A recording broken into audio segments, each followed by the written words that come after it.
con su moderador Giancarlo González. Bienvenidos al Urbital Podcast Radio Show. Estoy con Fernando Rodríguez. Saludos. Me acompaña Federico Turbi. Saludos. Pasado presidente de la Junta de Corredores, Vendedores y Empresas de Bienes Raíces en Puerto Rico, especialista en contribuciones y realtor. ¿Cómo estás, Federico? Gracias, Jan. Placer.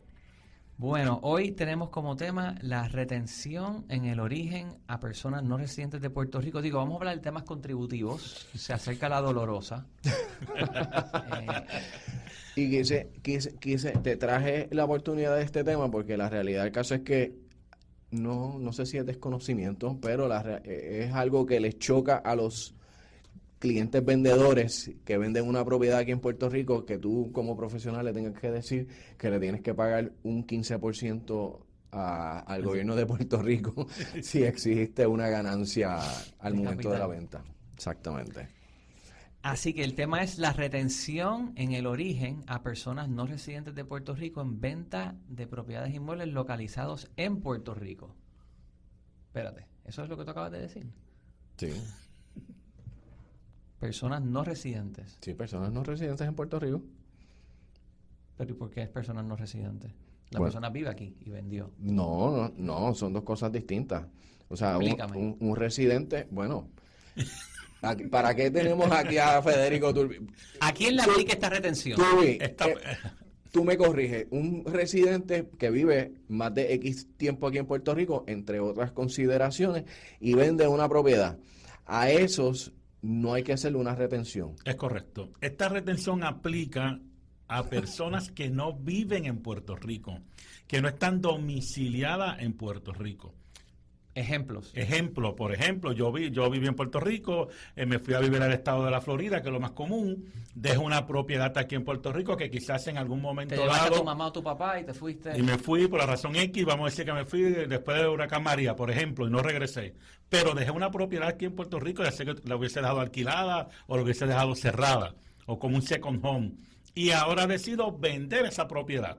Eso tiene un efecto contributivo para propósito de Hacienda. ¿Por qué la retención? Bien sencillo. Porque hace más de 20 años, estas personas que vivían en Puerto Rico vendían propiedades, al no haber retención, no informaban el ingreso al Departamento de Hacienda. Y entonces la carga contributiva la llevábamos nosotros, los residentes de Puerto Rico. Así que eso tiene una razón de ser.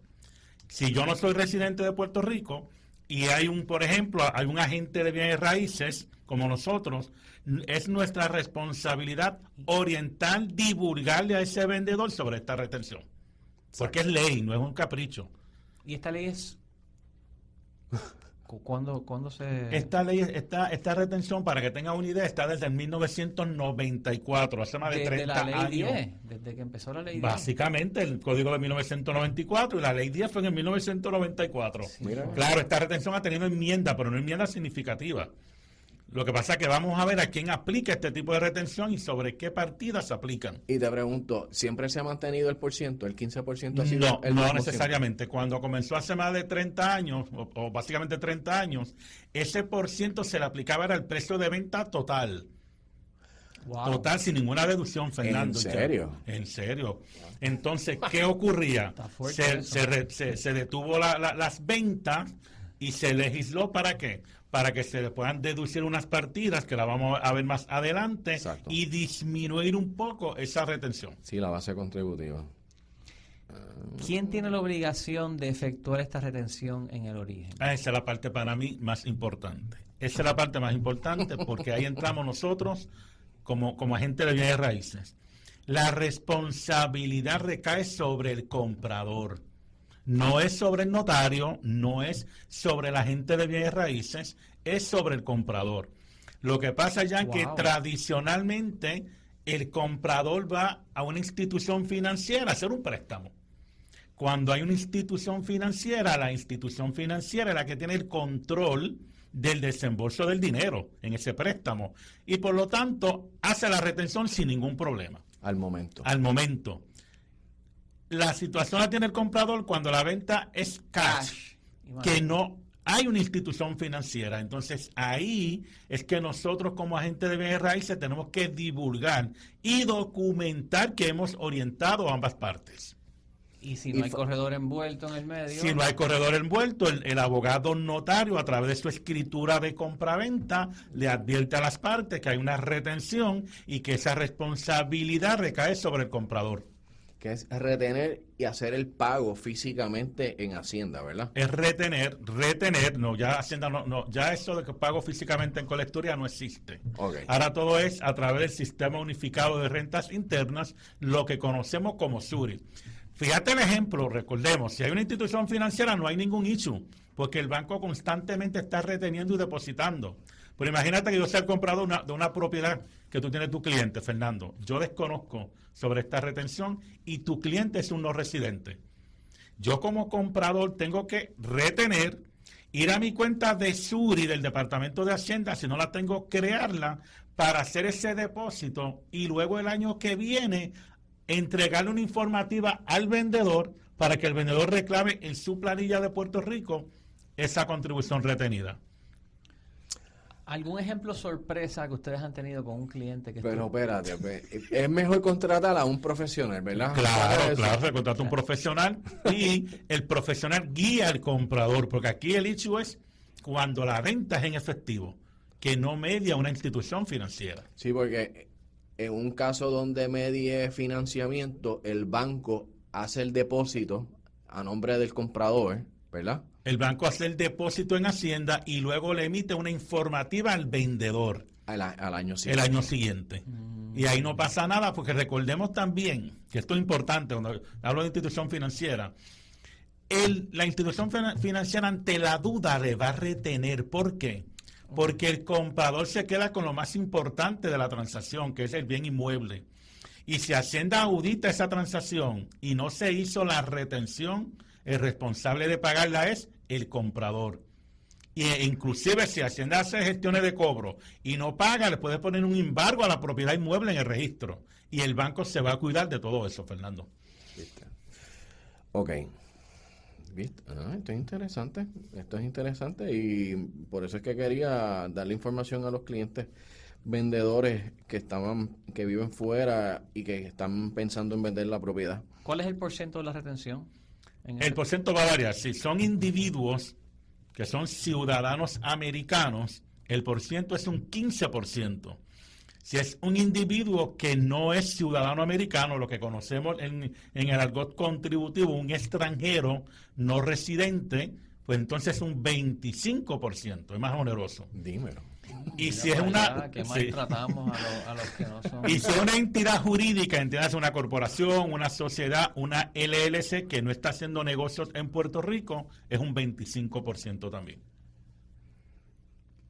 Las corporaciones también que no... Para propósito de nuestro código, las corporaciones son o domésticas o extranjeras. Las domésticas son las que están constituidas bajo la ley de Puerto Rico y registradas en el Departamento de Estado. Las foráneas son todas aquellas que están constituidas fuera de Puerto Rico, incluyendo Estados Unidos. Y eso está sujeto al 25%. Al 25%. Había mencionado que inicialmente era a la totalidad de la transacción. Es ahora correcto. se le pueden deducir. ¿Qué partidas se pueden deducir ahora? Sí, tenemos el precio de venta, que cuando ese vendedor tiene a un agente de inmobiliario es más fácil. ¿Por qué? Porque nosotros le hacemos un desglose estimado de sobrante. Y ahí en ese desglose estimado de sobrante tenemos el precio de venta, le rebajamos según las partidas que dispone la ley, el costo original en cuanto compró ese vendedor, los gastos legales del notario, la comisión que está pagando a un corredor de bienes raíces, y a esa diferencia le aplicamos el 15% o el 25%. ¿Qué quiere decir? Que y eso va por encima del precio de venta. ¿Cómo por encima del precio de venta? No, eso va o sea, precio de venta son 150. Menos. Le rebajo el costo original. Si yo la compré, porque si yo la heredé no tengo costo, es cero. Y se me duplica la retención. Es una fórmula. La fórmula está dada por ley. Ok. Aquí no hay que ser creativo, ya la fórmula está dada. Y ahí es donde brincan la gran mayoría de los clientes, porque yo trabajo con muchos clientes que heredan, viven físicamente en Estados Unidos, y cuando me dicen, no, es que esto es al 100%. ¿Cómo?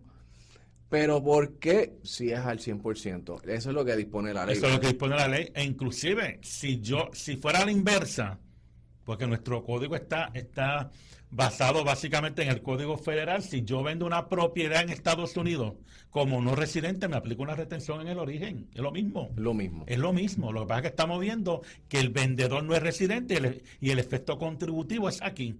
Pero si fuera a la inversa, el efecto contributivo sería en el estado donde tuviese la propiedad inmueble. Ay, Cristo. Ya, son muchos elementos a considerar. Aquí lo más importante es que tanto el vendedor como el comprador estén informados de la retención.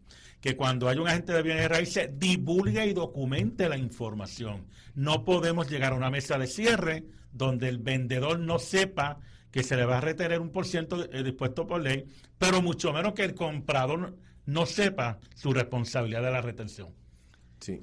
Denme un ejemplo, vamos a hacer un ejemplo que ustedes hayan pasado donde han tenido sorpresas o no lo han conocido. ¿Cómo ha sido la experiencia para ustedes? No tanto sorpresa, porque precisamente tú me ayudaste hace como 2 o 3 años en un caso de una propiedad que vendimos, que él la recibió en herencia, se la vendimos y logramos al momento del cierre, previo al cierre, comenzar la gestión en Hacienda. Y yo le había hecho la divulgación, mira, es el 100% del precio de venta y es el 15%. Lo que pasa es que decírselo y a lo mejor verlo escrito en el desglose estimado que nosotros hacemos no es lo mismo a que de repente te digan es que son 17,000 pesos de contribución. 17, 20, 30, 40, todo que los del ha precio de habido. venta que los hay. Los hay. Lo que pasa es que esa vez es lo que yo siempre le digo a los corredores, que es mejor contestar las preguntas difíciles y tú ponerte rojo al principio que ponerte hincho después y dar explicaciones. Porque son muchos chavos, es mucho dinero. Ya en la parte que yo si yo veo y la veo en la parte contributiva, no en el rol de corredor de bienes raíces, en la parte de especialista, es sobre todo no en los asociados de la empresa para la cual nosotros somos, sino algunos de los independientes, que el cliente se molesta cuando de antemano no saben de la retención. Exacto. Que el cliente se molesta cuando en el cierre que venga una partida y esa partida no es una partida para Hacienda, pero previamente no se le informó el por qué se le iba a retener. ¿Y eso te ha pasado? Y eso ha pasado, Sí, claro que pasa. sí. Sí, pasa porque simplemente o por lograr la venta y llevarlos a la mesa de cierre, pero es que como es tanto dinero, hay gente... ¿Se asusta o no se asusta? Uno se asusta y no venden. Punto, no venden. Pero Lo que pasa, perdona, Fernando, lo que pasa es que yo como agente de bienes raíces no puedo darle prioridad a mi comisión, sino a mi cliente. exacto. Yo no puedo ocultar una información para que no se afecte mi comisión, porque parte de mi responsabilidad es orientar a ambas partes, Jan. Y ahí es que entonces, en esa mesa de negociación, en lugar de ser un cierre cordial, es un cierre que es un poco amistoso. Y eso es lo que tenemos que evitar. Exactamente. Explícame esa fórmula, que parece que tú te la conoces bien. O sea, ¿cómo es esta fórmula? Esa fórmula es precio de venta. En el caso de nosotros, sabemos que hay un contrato de opción de compra-venta. A ese precio de venta, vamos a decir $100,000. Precio de venta, 100,000. Costo original. Nosotros cuando hacemos un listado, o que somos el agente listador, adicional a pedirle una escritura de compra-venta al dueño para verificar que realmente sea el titular, hacemos una certificación registral. Ya yo tengo el costo que en cuanto compró esa persona, le rebajo ese costo. 80 por decir 80,000, por ejemplo, ya tenemos $20,000. Vamos a decir que la comisión para hacer 5,000 son $15,000. Vamos a decir que los gastos legales, incidentales, 2,000. Entonces, a esa diferencia le aplicamos el 15%. Nos fuimos muy bajitos, porque yo no he visto recientemente el precio de venta de 100. Muy bien, marronea esto. No, es para hacerlo sencillo. ¿Qué penalidad hay al agente retenedor si no efectúan la retención? Al comprador, que es el agente retenedor, al comprador, y hago énfasis en el comprador porque no he visto ningún caso en mis 30 años que la institución financiera no haya retenido, porque sabe que si Hacienda audita esa transacción, impone un embargo a la bien inmueble, prevalece sobre el embargo, sobre la hipoteca del banco.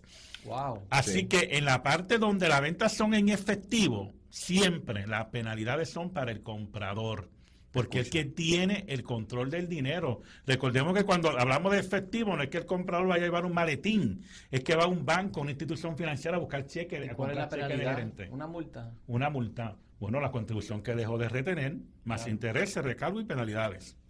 Para que goce. Se trepan. Sí, Pues sí, claro. es mucho. Sí, Y y entonces volvemos, si auditan ese comprador, hay un agente de bienes raíces, ¿qué va a hacer el comprador? Se va a orientar en la parte legal. ¿Y qué le va a recomendar ese abogado? Tú tienes que demandar a todos los Todas las involucrados en partes. esa transacción, incluyendo a la gente de bienes raíces. Y la pregunta es en ese proceso, ¿yo tengo la evidencia que divulgué y documenté la información? Eso va a ser el factor determinante para mí. Tengo la evidencia de que divulgué y lo documenté. ¿Hay algún documento donde yo haya orientado a las partes? Porque no es mi responsabilidad ni la tuya, Fernando, retener, Exacto. pero sí de divulgarlo y documentarlo. Porque precisamente las penalidades que son onerosas recaen sobre el comprador. Y es injusto que si hay un agente de bienes raíces en esa transacción, ese comprador salga perjudicado.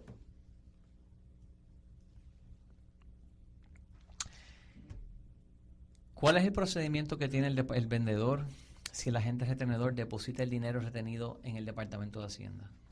Bueno, si hay un procedimiento expedito para evitar que el dinero lo depositen. Por ejemplo, la venta fue en el mes de marzo. eso era lo que te iba a preguntar. La venta fue hoy, 26 de marzo. Y me retuvieron a mí, a Federico Turbio y vendedor, $10,000.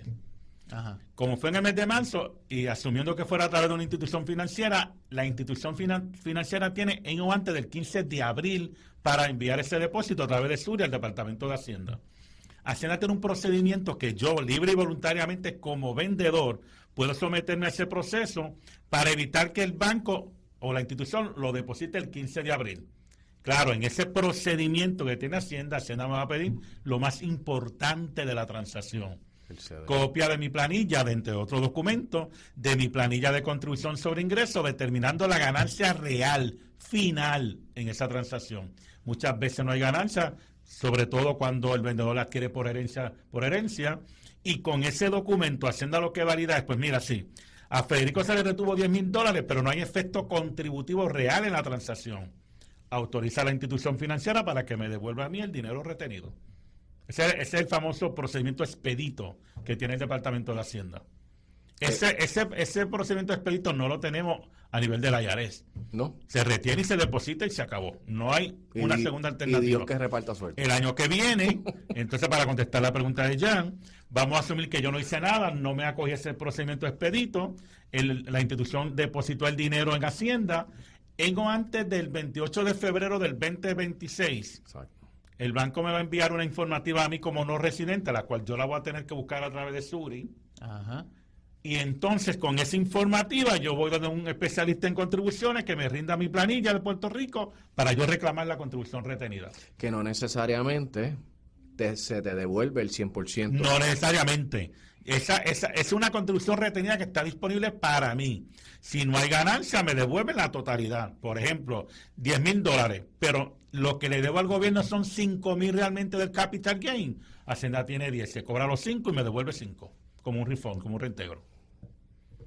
Esa contribución es del vendedor hasta que la reclame al Departamento de Hacienda, no es que la pierda. Y la realidad del caso es que muchos vendedores fallan en no hacer esa gestión el próximo año contributivo. Por desconocimiento, volvemos por desconocimiento porque no se orienta a la parte vendedora. Exacto. Si yo no la reclamo, que para también añadir a eso, Fernando, y pasan 3 años y no hago la reclamación, prescribe y lo pierdo.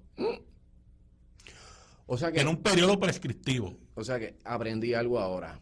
No necesariamente tiene que ser obligatoriamente el próximo año contributivo. Por ejemplo, si vendo la propiedad ahora en el 2025, no vengo obligado a rendir planilla en el 2026.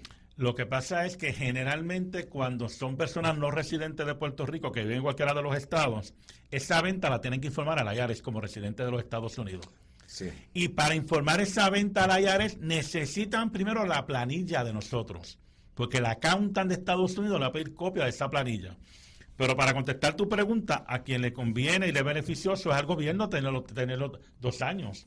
¿Por qué? Porque le está generando intereses sobre mi dinero.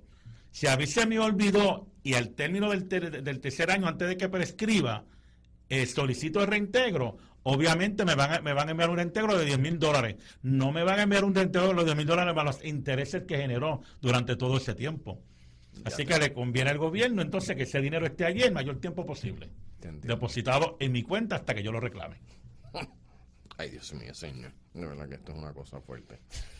Hablar del gobierno de Puerto Rico. Pero nada, esos son otros temas que vamos a atender eventualmente. Hablando sobre retenciones, ¿qué otros, ahora que vienen impuestos sobre la renta? La semana pasada estábamos hablando de uno que se extendió.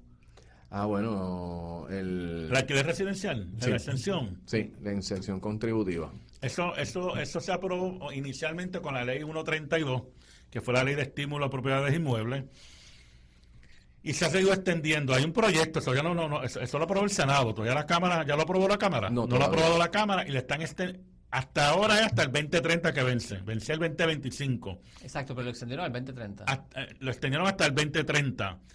¿Qué es lo que quiere decir? Que todo aquel alquiler residencial a largo plazo, no a corto plazo, porque están aclarando también en ese proyecto del Senado que los alquileres a corto plazo no están incluidos en esa exención. Me parece muy bien que incentiven el alquiler a largo plazo. Pero es que la ley está clara y originalmente cuando hablamos de alquiler residencial, Jan, es que el uso que le está dando el inquilino es su residencia principal, no es para comercio. Eso yo siempre lo he tenido claro de la ley 132. Lo que pasa es que aquí hay personas que tienen buena imaginación. O una mente bien creativa. No es para alquiler comercial. El alquiler comercial siempre ha tributado para propósitos contributivos. Y recordemos también que esa ley vino en aquel momento dado. ¿Se acuerdan cuando hubo despidos de empleados públicos? Sí. Que muchos perdieron sus hogares, ejecuciones, etcétera, pues se le dio un incentivo al arrendador. ¿Para qué? Para que bajara el canon de arrendamiento, porque iba a ser exento y esta persona pudieran acceder a un alquiler razonable. De ahí vino realmente esa exención. Ok. Un beneficio bueno para aquellos que se dedican exclusivamente al alquiler. O sea, si yo tengo una propiedad y tengo 3 casas y las alquilo las 3 residencialmente a largo plazo, vienen las contribuciones ahora, ninguna de las 3 tributo. No tributa, pero la tiene que informar. Esa exención no es automática. Hay un anejo que es el anejo N, donde yo como arrendador me acojo a la exención. O sea que tomen nota, arrendadores. No, déjame terminar esto porque es importante. Si por alguna razón, arrendador, el Departamento de Hacienda me audita a mí y detecta que hay un alquiler residencial, es automáticamente tributable. Y así lo está estipulado en la ley. Quiere decir que ese alquiler residencial yo tengo que informarlo a Hacienda y tomar la exención en mi planilla todos los años. Y otra cosa también, ese alquiler residencial paga patente municipal, no está exento del pago de patente municipal. Es solamente la exención sobre contribución sobre ingresos para el Departamento de Hacienda. O sea que la actividad no comercial, pero la actividad de renta es lo que está exento. Es correcto. El ingreso. Yo estoy dedicado a industria de negocio, lo que pasa es que tengo un beneficio contributivo porque ese alquiler es residencial, el uso que le está dando el inquilino es residencial. O sea que independientemente del volumen de negocio. Independientemente del volumen de negocio va a estar exento para Hacienda, pero tengo que verificar el municipio la patente municipal. Ok. Gracias, eso es bueno saberlo. Vamos con otro. Vamos. Deducción normal en esta época de erradicación de planillas, lo de siempre, intereses hipotecarios, está el crédito por trabajo. No sé si quieres enfocarte entonces en bienes raíces. Sí, bienes raíces. Porque el asalariado generalmente no tiene deducciones más allá que los dependientes y los intereses hipotecarios. Y los gastos médicos, sé que tiene, y para tener derecho a el gasto médico tiene que ser un gasto extraordinario, exorbitante, lamentablemente.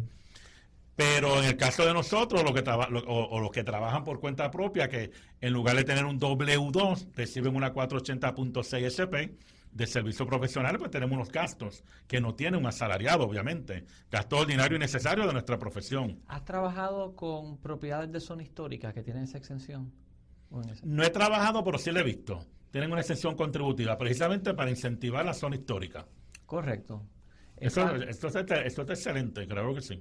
Bueno, eso fue gracias a Ricardo Alegría, que estableció para revitalizar el viejo San Juan. Después, hace unos años, lo movieron todo bajo la ley 60, que está dentro del Departamento de Desarrollo Económico, y entonces es el 4%. Pero tiene un poquito es un proceso Tedioso. un poco. Yo pasé por él, que vivo Sí. en el viejo San Juan, y entonces tienes que pagar anualmente, o sea, son $1,000 en el primer año para tú pagar la solicitud, y luego son $500 anuales. Pero entonces, si lo que estás exento es del CRIM, entonces si tu propiedad en el CRIM, pues lo que pagas son 1,000 anuales, pues casi el ahorro no, más todo el papeleo, como que es un poco controversial el tema del procedimiento ahora y esos cobros que tiene. Hay que hacerlo un poco más económico. No es económico para eso, sí, los procedimientos burocráticos que llamamos. El beneficio que sí tienes es que si la renta, no importa qué tipo de renta, es 100% exento. Exactamente. Y lo importante propiedades es... en zonas históricas, que sí es... Una propiedad en una zona histórica es como tener un bote. Eso es así. Es un hobby caro. Es que mantenerla en las condiciones óptimas es como un bote, o sea, hay que estar invirtiendo en ella. Sí, ciertamente. Y más si está cerca del mar, el salitre y todo eso. Así que, ok. Y finalmente, vamos a ver. Federico, o sea, tu trasfondo es del Departamento de Hacienda. Es correcto, yo fui empleado público hace más de 20 y pico de años. Trabajé en el Departamento de Agricultura y luego en el Departamento de Hacienda. ¿Jubilado recientemente? No, yo no me jubilé, yo me fui, yo renuncié en un momento dado. ¿Corriendo? No me visualizaba retirarme del gobierno en aquel momento dado. No lo pongas en durante una 30 situación años. difícil, chico. Pero fue muy buena experiencia, muy buena experiencia. No Claro digo, que sí. se nota el conocimiento con todo esto. ¿Y estuviste cuando se hizo la transición hacia Suri? Sí, yo recuerdo cuando yo era empleado del Departamento de Hacienda que hablábamos de todos estos sistemas que tenemos hoy en día, Jan, y la gente se nos reía en la cara. No nos creían que jamás y nunca se va a ocurrir. Y lo estamos viviendo. Y Suri ha venido sobre todo en la parte de planilla de herencia, donaciones, los famosos relevos de herencia y donaciones. Antes, eso era un dolor de cabeza, eso eran cajas y cajas. Y duraban meses en que se emitiera porque era manual. Ahora eso, si tú cumples y sometes la documentación requerida, puedes tener un relevo en una semana o menos. Exactamente. He notado, gracias a Dios, he notado celeridad o una mejoría sustancial si el caso ciertamente no tiene sus problemas o situaciones puntuales del caso, que en menos de 30 días alguien puede obtener un relevo. Un relevo que estamos esperando el relevo ¿para qué? Para finalizar la transacción de compraventa. Y en esa línea, hablando de Suri, y eso para todos los compañeros de bienes raíces, cuando usted le envíe la información a su contador de preferencia, por favor, entre a Suri y baje todas las informativas que usted tiene en su cuenta. Sí, ¿Por qué? Porque entonces puede ser que le enviaste 5 informativas al contador. El contador no necesariamente tiene que tener acceso a tu cuenta de Suri. Esa es nuestra responsabilidad como contribuyente. Yo trabajo como por ejemplo, ejemplo, Fernando, tú me enviaste 5 declaraciones informativas, yo te preparé el documento con 5 declaraciones informativas, pero cuando yo hago el e-file de Hacienda, Suri viene y detectó que Fernando tenía 3 informativas adicionales y se lo imputa como ingreso. Eso es bueno que se recalque, porque la gente... Pero eso era bueno, eso era antes de Suri. La gente, quizás por error involuntario, se le olvidaba informar ese tipo de ingresos. Ya ese error involuntario no existe si está bajo tu número de seguro social. Pero a lo que me refiero es que, como primer paso, cuando se genera una declaración informativa, automáticamente el que la genera la sube a Suri. Y hay muchos usuarios, porque me pasa y los recibo, que me piden físicamente a mí, porque yo contrato servicios y les retengo y mi contable les prepara una 480. Me llaman directamente a mí a pedirme la 480. Y yo, mira, eso está bajo tu Está en perfil. tu Suri. Sí, Sí, pero tengo que aclarar algo ahí, Fernando. Ahí está, ¿viste? Tengo que aclarar algo. Yo, por ejemplo, sometí en Suria, mi cuenta de Suria, a todos los suplidores, la 480. Tiene hasta el febrero 20. Hasta febrero 28 tenía, si no lo hizo, si no tenía Aquí penalidades. no los podemos ayudar en esta. Una vez Suri valida esa información, es que automáticamente esas informativas entran a cada uno de esos seguros social. Pero aún así, al día de hoy, el código me obliga a que yo como pagador te envíe a ti la informativa independientemente tú tengas acceso a la cuenta de Suri o no. Ah, ¿de verdad? Eso es lo que te están diciendo. Quizás es porque no han enmendado, hay una reforma que no se ha aprobado. Eso deberán tratarlo en la próxima reforma contributiva. Porque debería ser que cuando yo entre a mi cuenta, yo automáticamente esté ahí, si no hay un error en el número de seguro social, y no tenga que llamarte a ti para que tú me la envíes. Porque yo la tengo accesible en mi cuenta. Bueno, y si tengo el número de seguro social, vamos a suponer que yo cogí el número, el suplidor me lo dio y yo metí mal un dedo. Pues mira lo que te va a ocurrir porque me pasó a mí hace 2 años. ¿El archivo viene devuelto? No, señor. Yo tenía en mi cuenta de Suri un ingreso de $150,000 que no era mío. Ahí está. Porque coincidió con el último dígito de mi seguro social. ¡Ave María! ¿Qué tuve que hacer? Llamar, porque como tenía la informativa en mi cuenta, llamar al pagador. Tengo esta informativa, yo usted no lo conozco. Me hace el favor y me enmienda esa informativa. Al enmendarlo, porque somos humanos, un error humano, al enmendar la informativa, la saca de mi cuenta y la adjudica a la cuenta correspondiente. Para eso siempre es importante que el suplidor te complete un formulario con toda su información, incluyendo el número de seguro social, para minimizar esos errores. Ahora entiendo por qué mi contable me pide que rectifique los números de seguro social. Porque el dolor de cabeza va a ser para él, no para ti. La forma W9, esa forma es universal. Utilicen esa forma. Aquellos que son comerciantes y contraten servicios profesionales.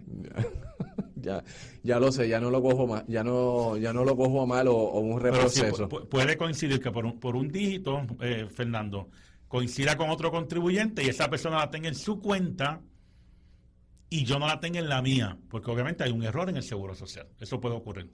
De verdad que quien entra la información al sistema es un ser humano, una persona. Sí, y puede tener 20,000 declaraciones adicionales que entrar. Está cansado o cansada. Pero pasa. Esas cosas pasan. Vamos a ver. Y finalmente, persona residente no se le genera ninguna 480. ¿En venta de propiedades? Exactamente. No. Por favor. Si yo soy residente bona fide de Puerto Rico y vendo una propiedad, a mí no se me retiene absolutamente nada para el Departamento de Hacienda. Y el pagador, ya sea el banco, la institución financiera, la cooperativa, etcétera, o el comprador si fue en efectivo, no tiene que generar a mí ninguna 480. En primer lugar, no existe la 480 para residentes de Puerto Rico en venta de propiedades.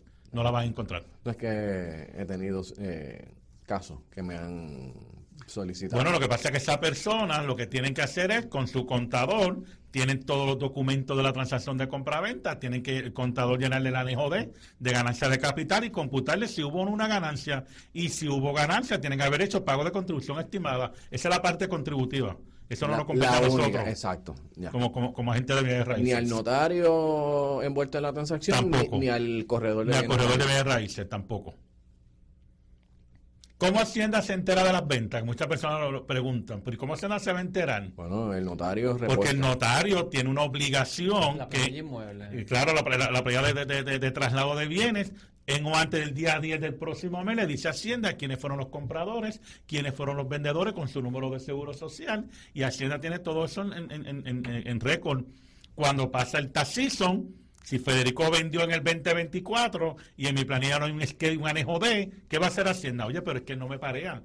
¿Qué le pasó a Federico? Un error involuntario. Y ahí me notifica. ¿Sabes dónde falla Hacienda sobre esa información que captura?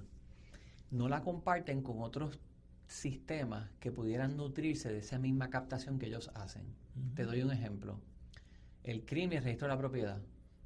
esa planilla inmueble se registra en Hacienda y Hacienda es como un ataúd de información. No hay, Eso me gustó, un ataúd. no hay conectores a No, tiene terceros razón, tiene Sí. razón. para hacerla útil, inclusive a la propia banca. Exacto, eso es cierto. La información Sin muere embargo, ahí. fíjate, una información básica y sin embargo, si hay intercambio de información con el IRS para los que trabajamos por servicios profesionales, porque los que trabajamos por ¿Cómo así? servicios, nosotros que trabajamos por servicios profesionales, de nuestra ganancia neta, tenemos que pagar el 15.30 de Ajá. Seguro Social y Medicare. Siempre ha habido intercambio de información con el IRS. Es que a la IRS nadie le dice que ¿Y no. qué hace el IRS? El IRS entonces viene y le envía una carta. Usted, según los récords del Departamento de Hacienda, usted informó una ganancia X y sobre esa ganancia usted me debe esta cantidad más intereses, recargos y penalidades. El IRS pudo, buen ejemplo, pero el IRS Es el IRS. el IRS puede ir a donde Hacienda y tumbarle todo el dinero y decirle, me tienes que dar esta información o te me voy a quedar con todo tu dinero. Exacto. Y pues cualquiera cumple con el IRS. Sí, pero la realidad